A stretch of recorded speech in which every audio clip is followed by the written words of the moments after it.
Unjha FC એપીએમસીની ચૂંટણીને લઈને મહત્વના સમાચાર। હવે આ ચૂંટણી જંગ રોચક બનતો જઈ રહ્યો છે, કારણ કે ધારાસભ્ય કિરીટ પટેલના નજીકના અરવિંદ પટેલે સનસનીખેજ નિવેદન આપ્યું છે।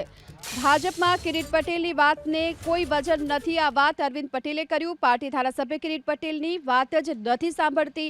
ધારાસભ્ય કિરીટ પટેલે અન્યાય કર્યો છે। અરવિંદ પટેલ સાથે આ પ્રકારનો તેમણે આરોપ લગાવ્યો છે। પહેલા નારાયણ કાકાએ અન્યાય કર્યો, હવે કિરીટ પટેલે મારી સાથે અન્યાય કર્યો હોવાની વાત અરવિંદ પટેલે કરી છે। મારું નામ મેન્ડેટમાં નથી આવ્યું આજે, એ જાણી મને આઘાત જરૂર લાગ્યો છે।